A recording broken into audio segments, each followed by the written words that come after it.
Bueno, yo soy Gala Pin, de 2015 a 2019 fui concejal del Ayuntamiento de Barcelona, concejal de participación y de Ciutat Vella, que es como el distrito centro, la ciudad dentro de la ciudad. Estuve también dentro del grupo impulsor de Barcelona en Comú y las candidaturas municipalistas, y previamente venía del mundo de la ocupación y la lucha por el derecho a la ciudad y los derechos y libertades en la era digital.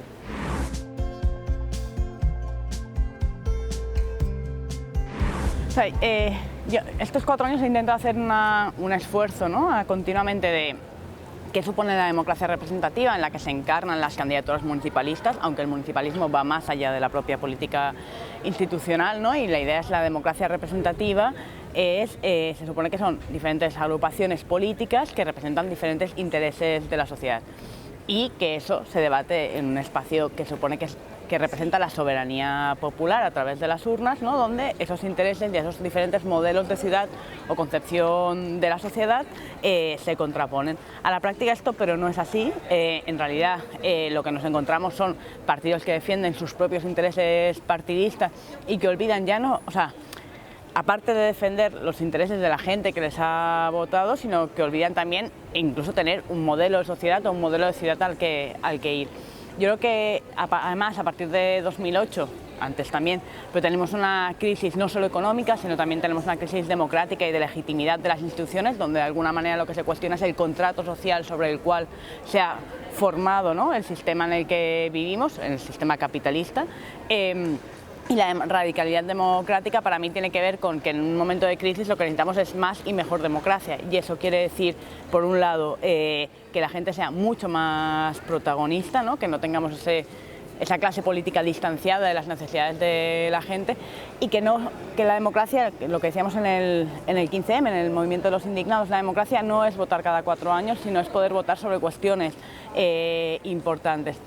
Y no necesariamente es también, o sea, no es renunciar a la delegación, porque no creo que ahora mismo estemos en un momento en el que todo el mundo quiera dejar de delegar en unos representantes políticos, pero sí que esa radicalidad democrática implica poder construir de manera colectiva cuál es el interés general y cómo se abocan los recursos públicos para poder satisfacer y poder complementar ese interés general que generalmente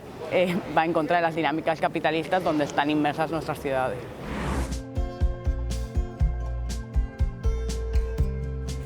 O sea, yo creo que hay que partir de la base que cuando uno hace una apuesta institucional siempre va a haber una tensión con el afuera, y que esa tensión no necesariamente es negativa, sino que puede ser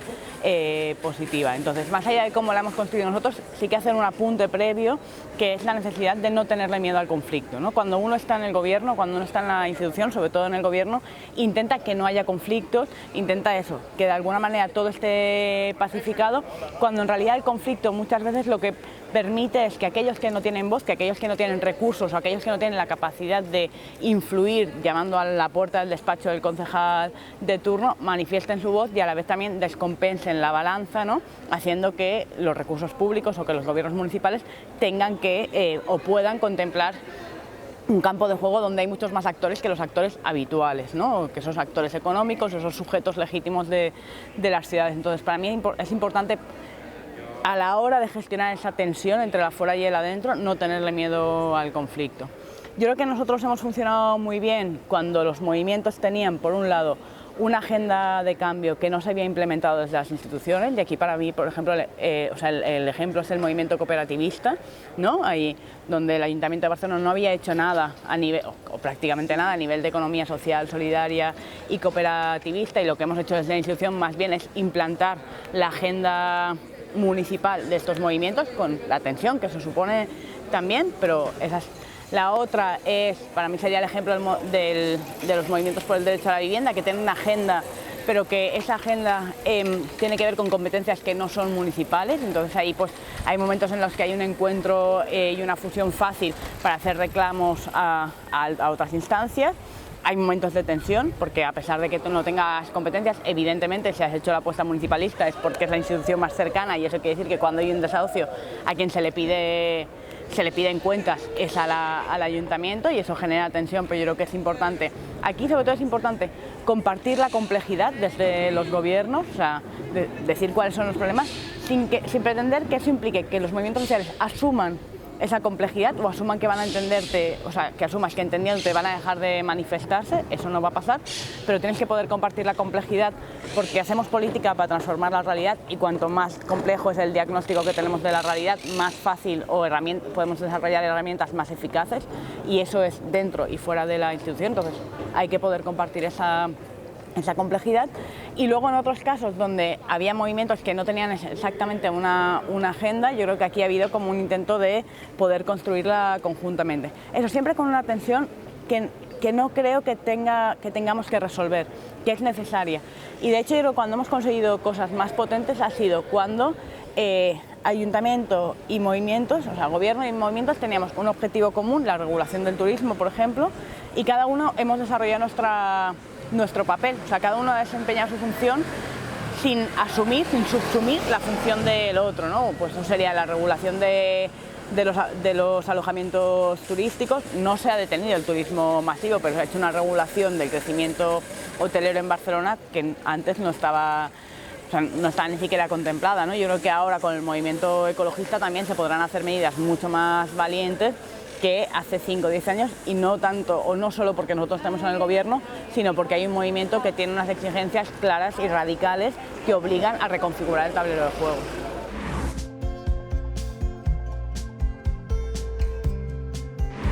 En relación con la participación, sí que yo creo que hay que empezar pensando que es muy difícil tener un único modelo de participación y de hecho nosotros nos encontramos que cuando entramos en la institución nos dimos cuenta, por un lado, que la institución ya tenía un modelo de participación que lleva muchos años funcionando, que se había ido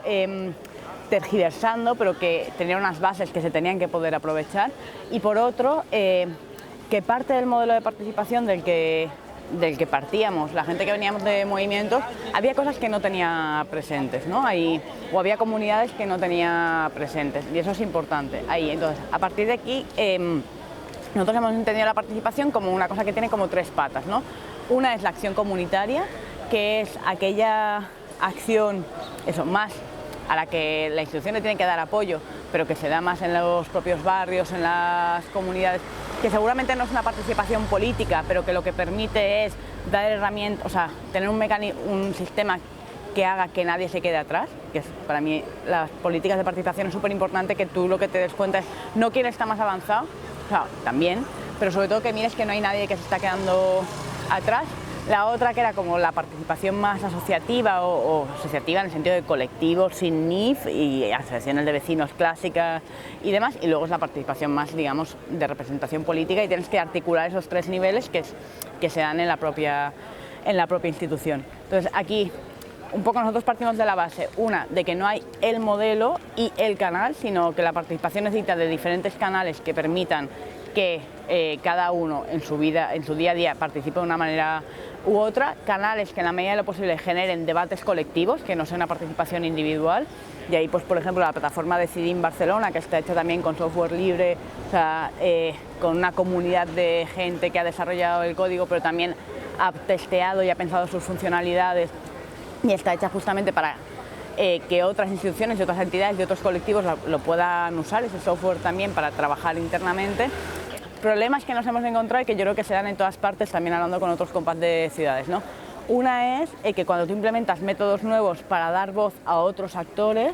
los profesionales de la participación, ¿no? Pues el presidente de la asociación de vecinos que lleva 40 años haciendo de presidente, se quejan. Y son además los interlocutores que tiene habitualmente tanto el ayuntamiento como la prensa. Entonces generan supuestos conflictos que tienen menos base de la que realmente tienen, pero que ahí es una cosa con la que hay que lidiar, ¿no? Cómo trabajar con los profesionales de la participación, que muchas veces la gente de los movimientos sociales caemos también en esa profesionalización de la participación. Eso por un lado, ¿no? Por otro es la implementación de mecanismos de equidad, o sea, qué pasa con las comunidades con bagaje migratorio, que seguramente pues a nivel de horario, si queremos que las mujeres de la comunidad filipina participen, tenemos que pensar en horarios que están fuera del momento de los cuidados, ¿no? Y del trabajo doméstico, si queremos que participen los jóvenes de la comunidad pakistaní, pues es posible que tengamos que ir a trabajar con los oratorios para poder ver de qué manera llegar, ¿no? Bueno, toda esta serie de cuestiones que es importante, y que ahí es importante tener mecanismos de equidad que a la institución le cuesta mucho tener, porque para la institución la igualdad tiene que ver con tratar a todo el mundo por igual, cuando justamente ese tratar a todo el mundo por igual genera desigualdad, que para mí, para que la participación sea plena, tú necesitas que los actores económicos, los que habitualmente no participan en los canales de participación, también estén en esos canales. Entonces yo creo que como procesos, digamos, exitosos que hemos tenido en Barcelona, una es esta plataforma de Decidim Barcelona, o sea, como herramienta, pero la tecnología es una herramienta y depende de cómo se use, y luego es el nuevo reglamento de participación ciudadana, donde de alguna manera lo que hicimos es, yo creo que es uno de los reglamentos más avanzados de Europa, y una de las cosas principales que hicimos es introducir mecanismos de democracia directa, es decir, que a través de la recogida de firmas uno podía, bueno, un colectivo, a partir de 3 personas, un colectivo, una entidad, puede plantear o bien que haya puntos que se discutan en el orden del día del pleno del ayuntamiento, o bien que se convoque un proceso de participación, o bien que se convoque una consulta. Y eso, para mí, son mecanismos de resiliencia. Para mí lo importante era generar mecanismos que después, gobierne quien gobierne, la ciudadanía pueda seguir utilizando al margen de si estamos nosotros en el gobierno o no. Y creo que hay que pensar a ese medio largo plazo. Y de hecho los movimientos lo entendieron muy rápido, y por ejemplo el movimiento por la remunicipalización de la gestión pública del agua, que en Cataluña y en Barcelona en concreto es privada, recogieron rápidamente firmas para que se hiciera una consulta sobre si la gestión del agua tiene que ser pública y democrática o tiene que seguir siendo privada. Y ahí rápidamente la empresa Akbar, que es la que tiene ahora mismo el contrato de gestión privada del agua, reaccionó con una batería de recursos judiciales, con una campaña de comunicación, y de alguna manera para mí esa fue la demostración de que ese mecanismo era el que permitía que la participación se entendiera como una forma de redistribuir poder y no tanto de hacer una colección de opiniones, ¿no? O sea, de coleccionar opiniones. La participación tiene que ser un mecanismo de redistribución del poder. Bueno, yo creo que cuando hablamos de feminizar la política tiene mucho que ver con gobernar con empatía y saber que la vida tiene que ver con afectos y tiene que ver eso, con cosas que nos atraviesan el cuerpo. La institución tiene, por suerte, mecanismos, la burocracia implica que hay mecanismos de universalidad de los servicios, esto está bien, y también que la burocracia implica también mecanismos para evitar la imparcialidad, pero tiene la trampa, pensando solo en términos institucionales y administrativos, tiene la trampa de que la gente se convierte en números, ¿no? Y que de alguna manera aquellos que no caben en determinadas categorías preestablecidas o en determinados protocolos ya no cuentan.